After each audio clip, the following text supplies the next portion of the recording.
पाहा लागून ते चालू केलं का दाबू का आता व्हिडिओ बनवण्याचं कारण असं आहे, आपण मॅग्नेशियम सल्फेट या प्लॉटला दिलेलं आहे 4 ते 5 दिवसापूर्वी. कारण काय असतं, आपलं काय वाटतं मॅग्नेशियम सल्फेट हे स्वस्त आहे, आपण शेतकरी बरेच त्याच्यावर दुर्लक्ष करतोय. पण मॅग्नेशियम सल्फेटचं असं काम आहे, मॅक्रोन्यूट्रनचं सुद्धा काम करत आहे आणि सल्फर घटक असल्यामुळे बुरशीनाशकचं सुद्धा काम करत आहे. तरी आपण काय म्हणतो बा, शेतकरी रिपीट सडीवरच का बोलतोय? सडीवर बोलण्याचं कारण असं आहे, कारण सड ही आल्या प्लॉटला ही 100% असतेच. कारण काय असतं, आता काही शेतकरी काय करतात, एखाद्या शेतकऱ्याचा प्लॉट बसत असला तर त्याच्यावर हसता आणि आमचा प्लॉट का नाही बसला असं तसं नसतं. पण रिपीट 2-3 वर्षाला कधी अद्रक त्या क्षेत्रावर येत असेल तर 100% आपल्याला मूळकुंज आणि सड होऊ शकते, हे 100% आहे.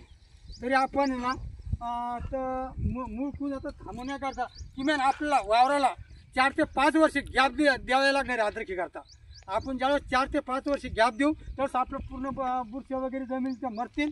त्यातून आपल्याला आता हे नियोजन करणं आहे. आणि आपण काय करतो, रिपीट भाव वाढवला आणि हे ओरवला आणि ते ओरवला, आपण रिपीट 3ऱ्या वर्षी घेऊ लागलो, 3ऱ्या वर्षी घेऊ लागलो, पण आपलं आर्थिक नुकसान होऊ लागलं आणि दुकानदाराचा फायदा होऊ लागला.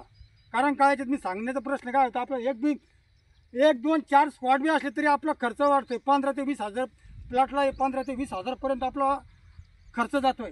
आपण त्या माध्यमातून आता आपल्याला एकच करणं आहे, रिपीट अद्रक न घेता आपला 4 ते 5 वर्ष थांबून त्याच्यानंतर अद्रक घेणार आहे. आणि एखाद्या शेतकरी काय म्हणतो, त्याने अद्रक लावलं नसते, 1 वर्ष किंवा 2 वर्ष लावलं असते त्याची बसत नाही. ते म्हणतो मी जैविक सोडलं, मी ऑर्गॅनिक करतो आणि मग आपल्याला बसत नाही. अरे तू गप्पा नको बरोबर बाबा, तू ज्यावेळेस 4थ्या 5व्या वेळेस पुन्हा त्याच क्षेत्रामध्ये अद्रक येईल त्यावेळेस तुला कळेल. तो काय करतो, त्याची बस होती, तो इतर शेतकऱ्याची मजा घेतो, पण शेतकऱ्याची मजा नाही घ्यायला पाहिजे. शेतकऱ्याचीच मजा घेतो आज शेतकरी. आणि मग तो काय सांगतो, मी ह्या ऑर्गॅनिक वापरलं आणि हे केलं आणि माझा प्लॉट थांबला. तो शेतकरी काय करतोय बा, त्याच्यावर विश्वास येऊ ठेवून बरेच काही बुरशीनाशक वगैरे हे प्लॉटला सोडित असतो.